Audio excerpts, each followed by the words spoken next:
I think the story of today was Jack Mahoney. It was so great to see that kid out there doing what he did. He's worked so hard and for so long to get back. I think somebody told me it was close to 600 days since he had pitched in a game. So he was very emotional getting back out there, and he dominated. So I think that was the story of the day. Obviously did a lot of great things besides that, but to me that's what will stand out. All right, open questions.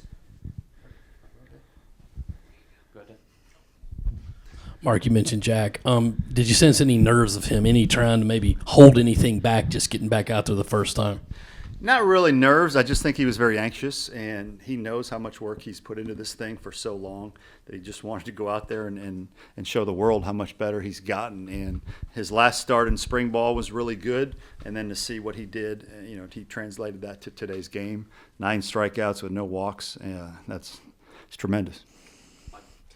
Yeah, just to follow up on Jack, I mean, obviously it looked like the stuff was there, touching 96 on the stadium gun. What did you see from that standpoint? And along those lines, too, just what was the reaction like from his teammates just supporting him? They love him. They absolutely love him. He's one of the leaders on the team. He's extremely invested in this team and this program.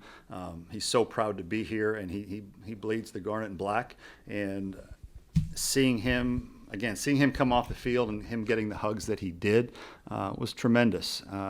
I would say the thing that I was most pleased with was his command of his fastball to glove side was as good as I've seen. It was down and away, down and away, down and away, hitting that bottom corner of that strike zone. And it's just, with that sink at that velocity, it's just really hard to square up. I'll ask another Jack question, but when did you know? I know he comes out there and strikes out the side, but when did you know he was locked in and you were going to get that kind of Jack today? Well, maybe after seeing him out there for an inning or two, because you never really know until you see it. His last outing, as I mentioned, his last outing in the spring was similar to that, but when the lights go on for real, you want to see if they handle it properly, and he did. But he had been building towards that. That outing before his last was a little shaky, but it was one of those where you knew he could learn some things from it. He had a great last outing of the spring, and then today was what we want Jack to look like. But John and Al. I'll ask a Jack Mahoney question too.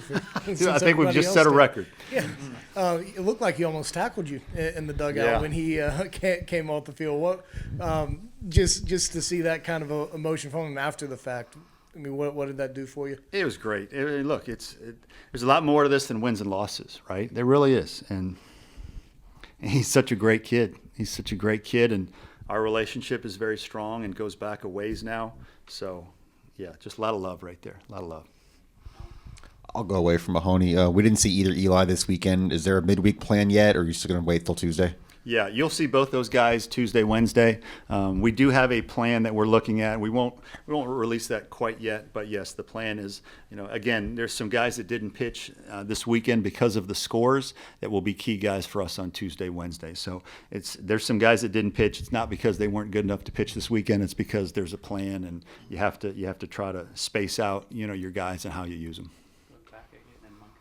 Mark, because of the scores, you were able to get, I think, every healthy offensive player live game reps. What does that mean this early in the season? Yeah, it means a lot. I mean, I think the guys that didn't start the games ended up playing maybe 9 innings of baseball. Each game they got, I think, at least 3 innings in of work. So they got at bats, they got defense.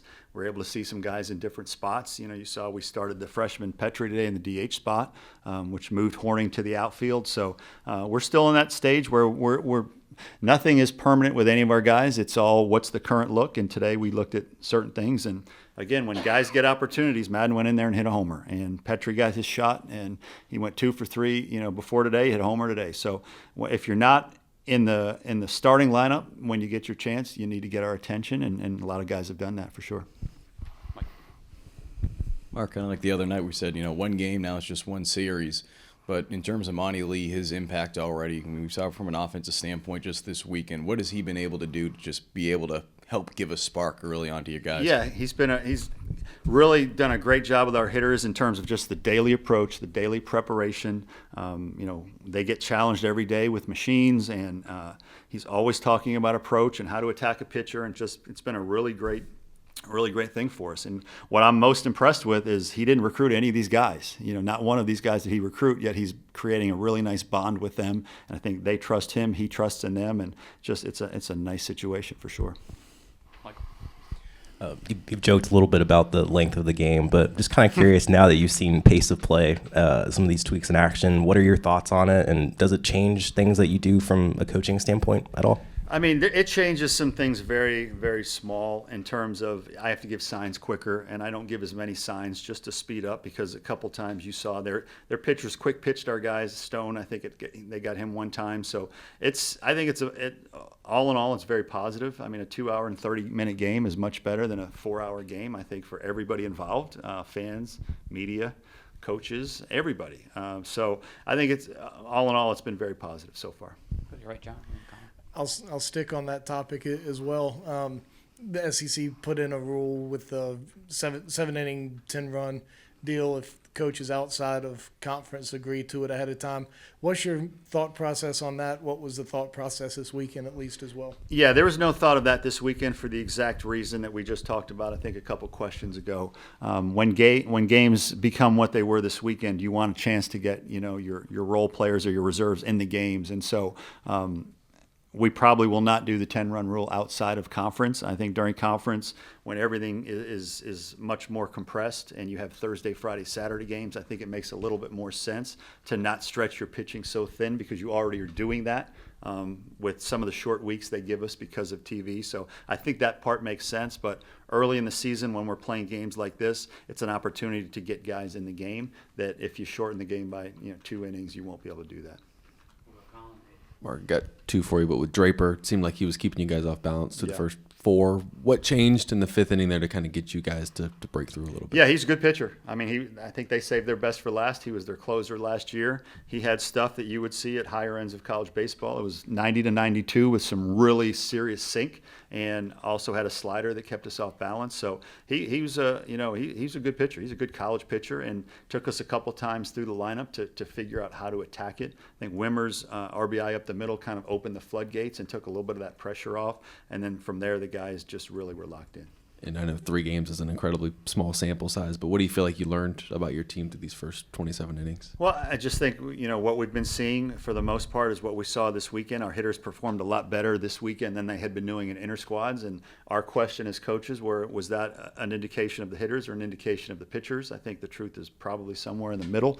But our hitters, I was very pleased with their approach. They didn't give away many at-bats all weekend. They were just relentless, and that was outstanding. I think our pitching was very good. I don't know what our ERA will be after the weekend, but all in all, I mean, we played very high-level defense, both in terms of making the routine plays, but also some highlight plays.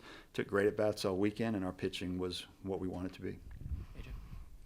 Mark, kind of keying in on Petrie, what did you see in terms of his development from when he set foot on campus to now? Yeah, it's a great question. He had a solid fall.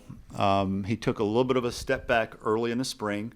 And then in the last 2 weeks, he just made a little bit of a tweak in his approach physically in terms of how he was approaching the ball with his swing. And it was very obvious very quickly when he made that adjustment that, okay, he's kind of turned the corner. And so we had been seeing it in our squads. We've been seeing it in batting practice.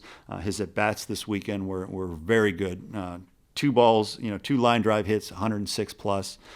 So he earned it. He's a very well-regarded player coming out of high school. We had a couple cross-checkers in our cages this morning just scouting us. And the first guy they asked me about was Petrie. And he said, we loved that kid, last year in Florida. So I said, well, you're going to get to see him today because we put him in the starting lineup. So he's definitely going to be a factor for us.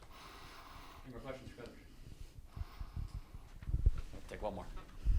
I know you mentioned about when we're, opening the floodgates in that 5th inning. I just want to ask, how big was that inning for you guys, as a momentum shift? Because obviously you scored 6 runs in that inning and then scored every single one the rest of the way. Yeah, I thought it was huge because at that point, you're in the 5th inning. It's a 0-0 ball game. It kind of felt like one of those SEC ball games where you're getting 2 really good starting appearances from the pitchers.